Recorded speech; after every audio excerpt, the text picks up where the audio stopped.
Bom dia na graça e na paz do Senhor Jesus, povo de Deus, graça e paz para cada um dos meus irmãos, graça e paz do Senhor Jesus sobre a sua vida, sobre a sua família, sobre o seu trabalho, sobre todo esse dia que Deus nos acrescenta.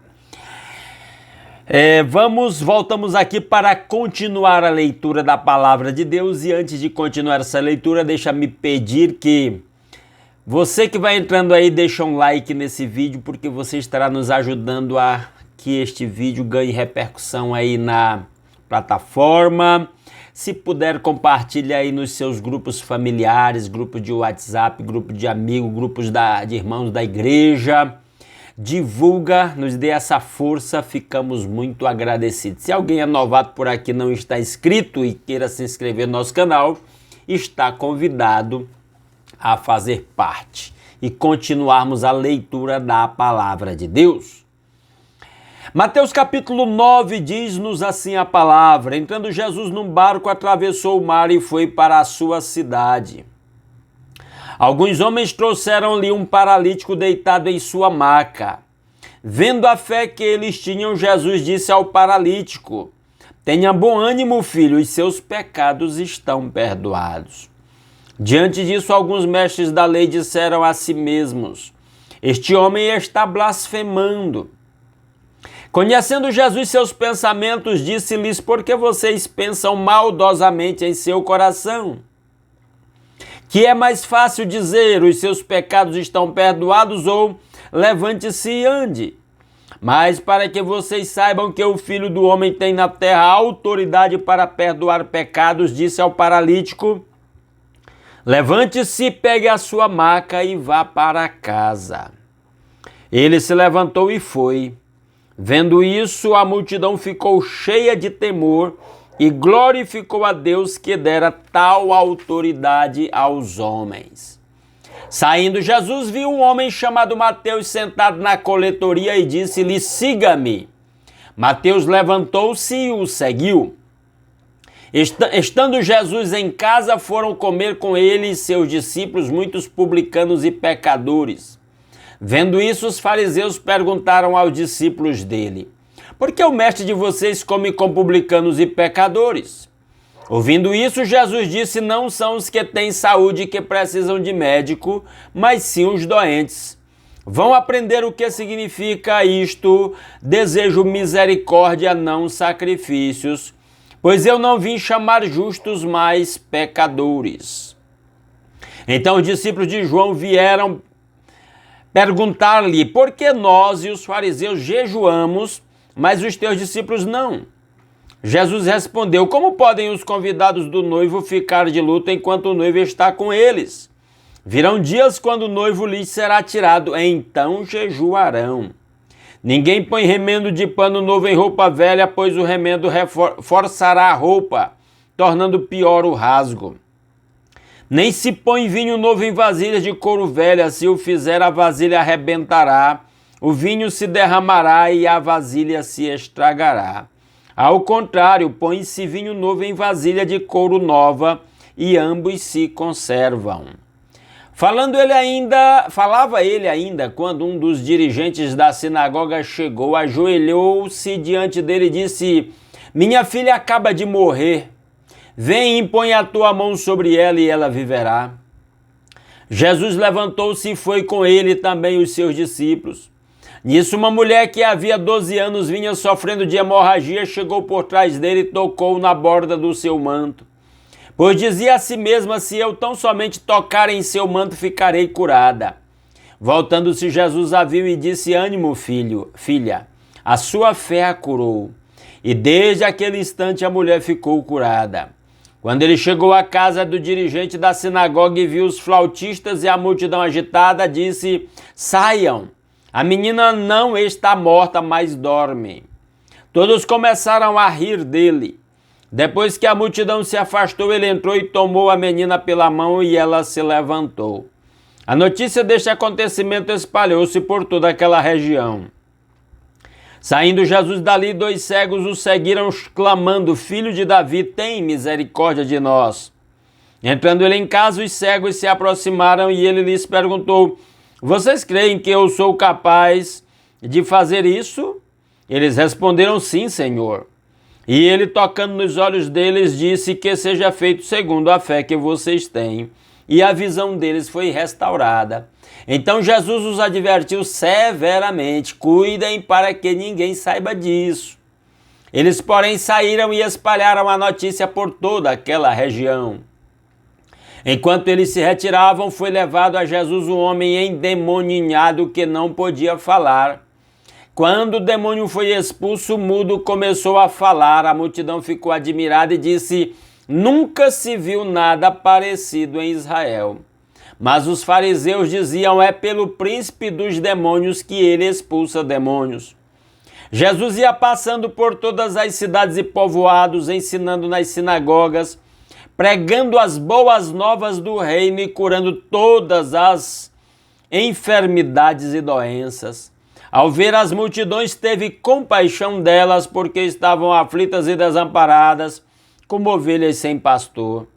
Então disse aos seus discípulos: a colheita é grande, mas os trabalhadores são poucos. Peçam, pois, ao Senhor da colheita que envie trabalhadores para a sua colheita, que Deus aplique a sua palavra aos nossos corações. Vamos a algumas considerações sobre este capítulo lido. Voltando ao versículo 1, primeiro episódio da cura de um paralítico. Entrando Jesus num barco, atravessou o mar e foi para a sua cidade, Cafarnaum.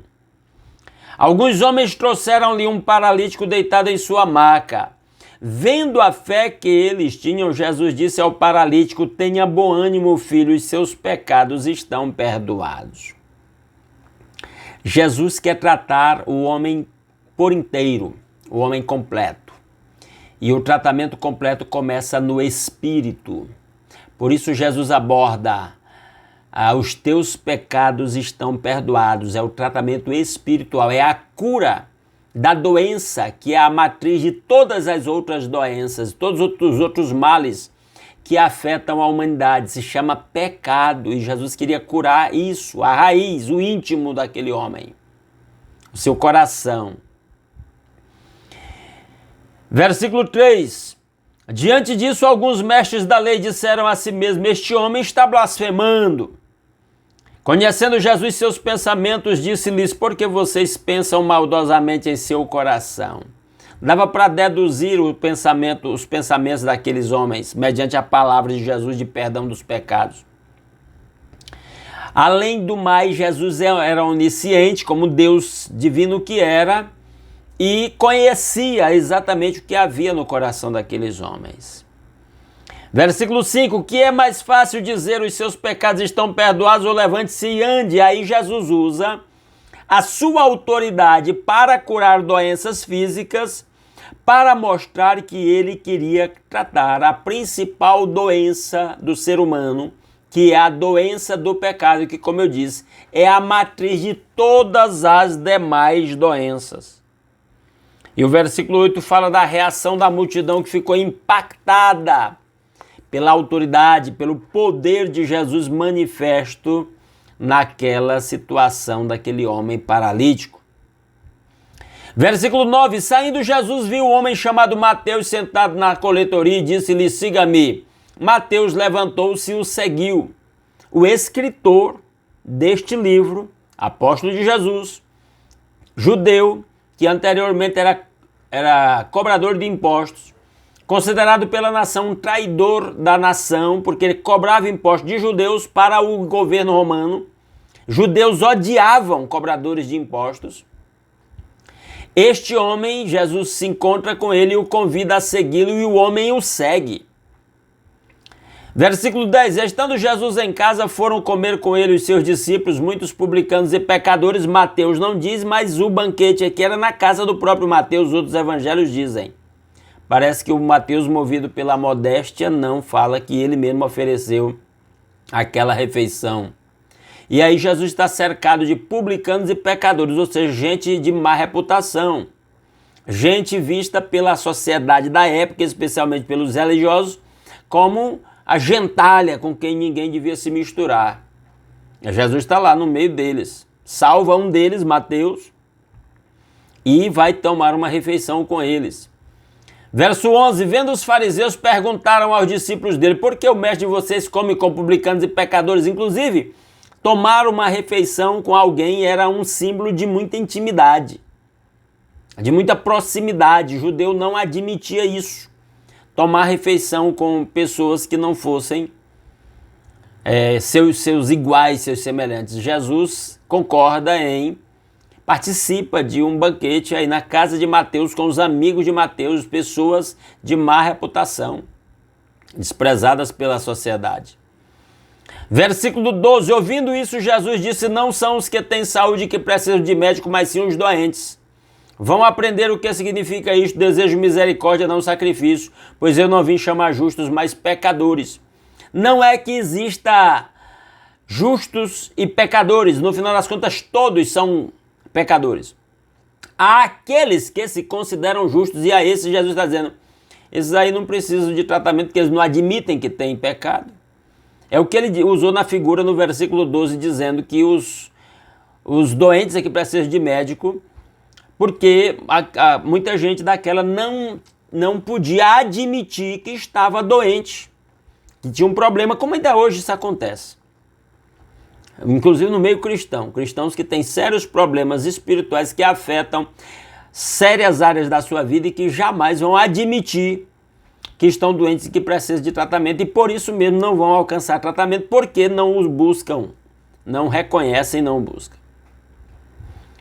Versículo 14, os discípulos de João vieram perguntar-lhe, por que nós e os fariseus jejuamos, mas os teus discípulos não? Respondeu Jesus, como podem os convidados do noivo ficar de luto enquanto o noivo está com eles? O noivo é Jesus. E Jesus estava presente e ele disse, não é hora de jejuar, tem a hora de jejuar. E tem a hora de não jejuar. Virão dias quando o noivo lhes será tirado, então jejuarão. Numa ocasião oportuna, nós talvez falemos sobre essa disciplina espiritual chamada jejum, um exercício de domínio próprio, mas é para outra ocasião. Versículo 16. Ninguém põe remendo de pano novo em roupa velha, pois o remendo forçará a roupa, tornando pior o rasgo, nem se põe vinho novo em vasilhas de couro velha.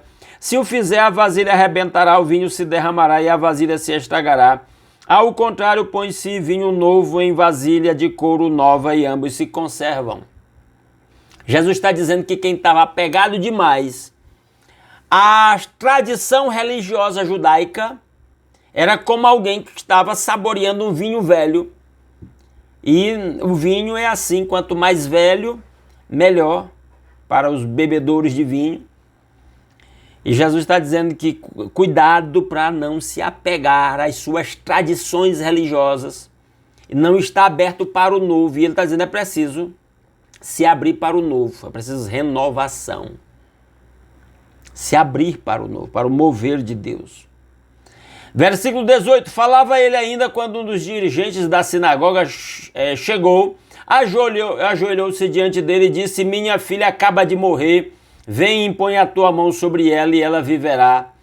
É aqui um primeiro milagre de ressurreição que Jesus realiza, dessa menina aqui, que posteriormente a gente vai saber que o nome do pai era Jairo. Vamos ver isso no outro evangelho. Jesus levantou-se e foi com ele, e também os seus discípulos. Nisso, uma mulher que havia 12 anos vinha sofrendo de hemorragia, chegou por trás dele e tocou na borda do seu manto. Pois dizia a si mesma, se eu tão somente tocarei seu manto, ficarei curado. Mulheres, durante o seu ciclo menstrual, eram consideradas pela lei de Moisés como imundas e não podiam, impuras, imundas, não podiam cultuar a Deus, ofertar, celebrar culto a Deus. Não podiam ser tocadas por ninguém. Tudo que ela tocasse ou fosse tocado ficava automaticamente impuro e era preciso passar por uma cerimônia de purificação para poder ser restaurada. Essa mulher aqui, sabendo disso, ela tinha uma hemorragia, ela era considerada impura, ela quer ir disfarçada, tocar em Jesus, porque ela crê na cura, e ela vai disfarçada, ela está com medo. O versículo 22 diz: voltando-se Jesus a viu e disse: ânimo, filha, a sua fé a curou. E desde aquele instante a mulher ficou curada. Jesus fala com a mulher, ela queria sair de fininho. Jesus fala com ela. Depois outro evangelista vai contar essa história com mais detalhes. Mas quando Jesus fala com a mulher, era para reabilitar a mulher socialmente. A mulher que estava com medo de ser morta, agora ela não apenas tem seu problema resolvido, mas ela tem sua vida social restaurada quando Jesus a chama em público e demonstra o que aconteceu. Versículo 23. Quando ele chegou à casa do dirigente da sinagoga e viu os flautistas e a multidão agitada, disse: saiam, a menina não está morta, mas dorme. Era uma maneira de Jesus dizer apenas, não é que ela estava morta sim. É tanto, olha o final do verso 24. Todos começaram a rir dele. É uma maneira de dizer, o povo tinha certeza de que ela estava morta. E Jesus está, de certa forma, apontando para o milagre que ele iria fazer da ressurreição daquela menina. Versículo 25. Depois que a multidão se afastou, ele entrou e tomou a menina pela mão e ela se levantou. A notícia deste acontecimento espalhou-se por toda aquela região. É a autoridade de Jesus que já foi demonstrada sobre a natureza, acalmando a tempestade, sobre os demônios, expulsando demônios das pessoas, sobre as doenças, curando os doentes. Agora, ele exerce a sua autoridade sobre a morte, que a Bíblia diz que é o nosso último inimigo, está em 1 Coríntios capítulo 15, verso 26. O nosso último inimigo é a morte. Jesus, ao ressuscitar mortos, estava mostrando a sua autoridade sobre a própria morte. Versículo 26 diz: a notícia deste acontecimento espalhou-se por toda aquela região. É o ano da popularidade em que multidões afluem a Jesus, porque não tinha mais como esconder aquilo. Ficou grande demais, a notícia foi longe. E agora as multidões se aglomeram em volta de Jesus, em busca de milagres, em busca de ouvir os seus ensinos totalmente inovadores e por muitos outros motivos. Versículo 27. Saindo Jesus dali, 2 cegos o seguiram, clamando: Filho de Davi, tem misericórdia de nós. Entrando ele em casa, os cegos se aproximaram e ele lhes perguntou: vocês creem que eu sou capaz de fazer isso? Eles responderam: sim, Senhor. E ele, tocando nos olhos deles, disse: que seja feito segundo a fé que vocês têm. E a visão deles foi restaurada. Nestes versículos,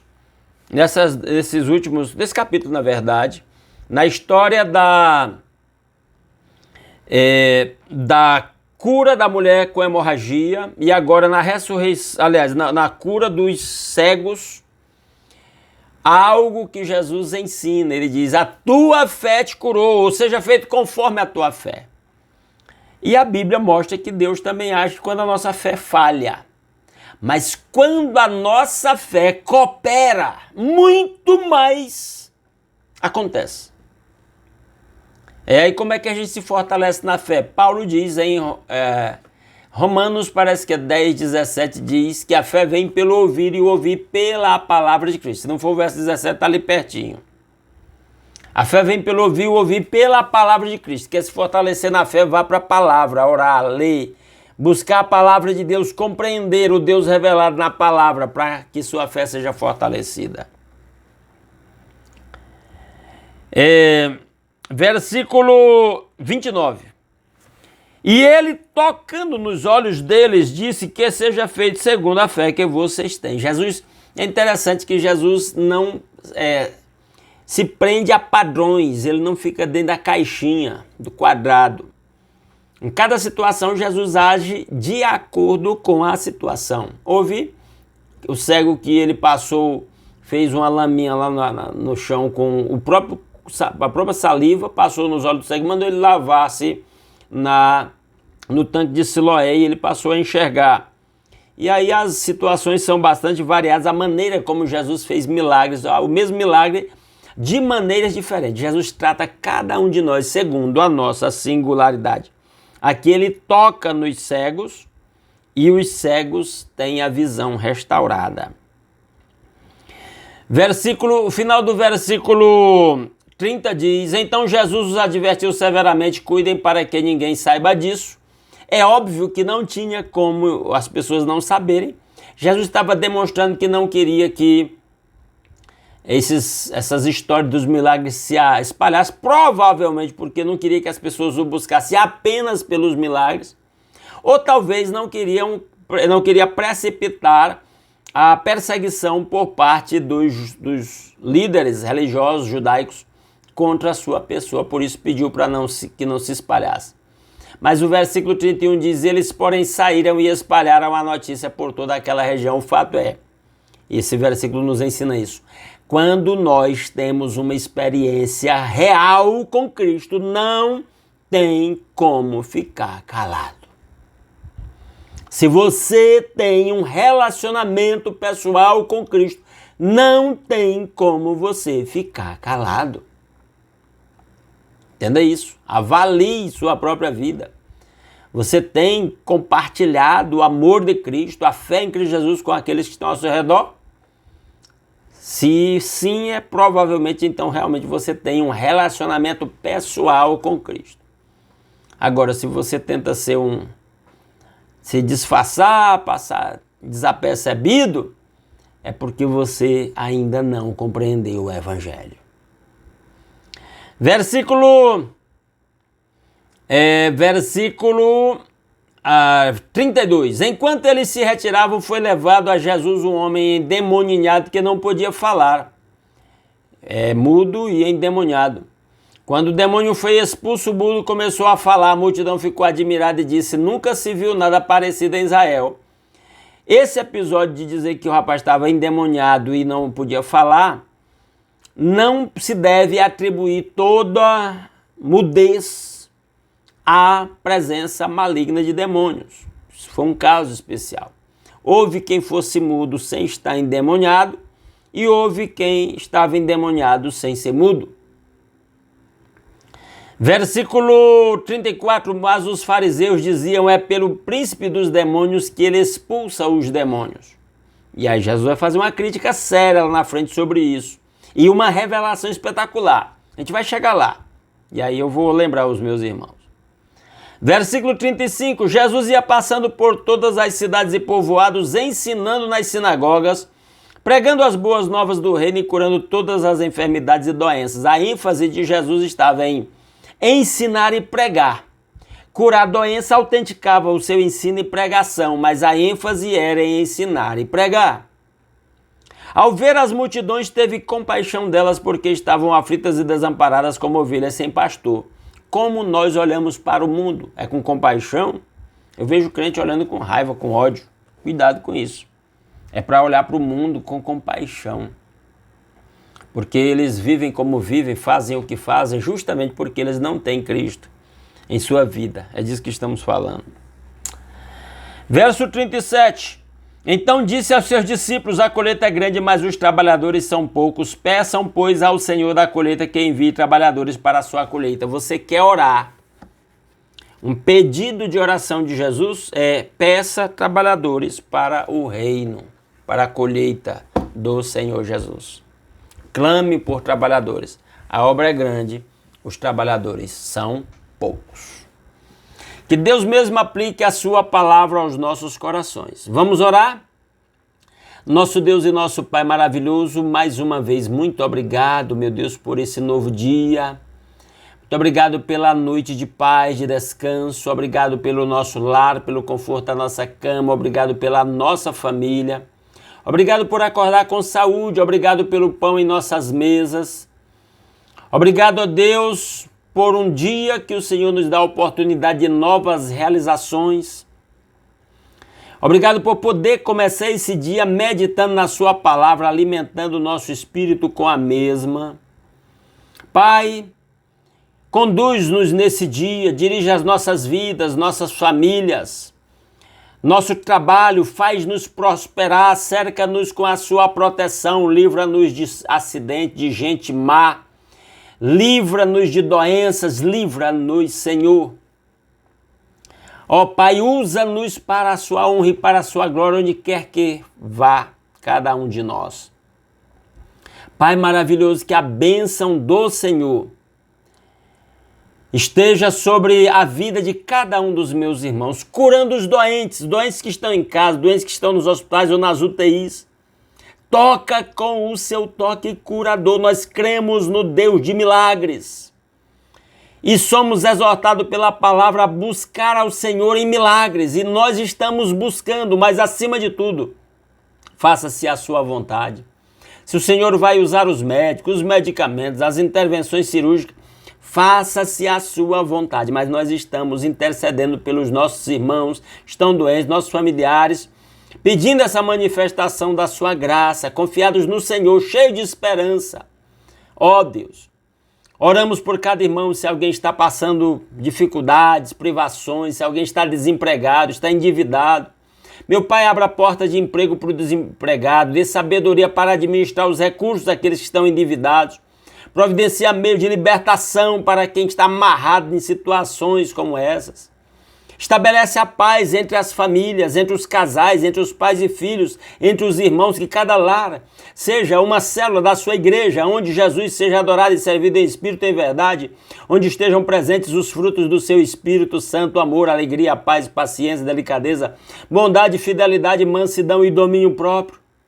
Ó Deus maravilhoso, abençoe o trabalho de cada um, faça prosperar. Ó Deus, tudo isso graças ao nosso Senhor Jesus Cristo e seu sacrifício na cruz em nosso lugar, e o perdão dos nossos pecados e a nossa reconciliação com o Pai, o livre acesso à sua presença em oração e o privilégio de ser o seu povo. Usa-nos, Senhor, para a sua honra e glória em tudo quanto fizermos nesse dia. Nós oramos assim agradecidos em nome de Jesus. Amém.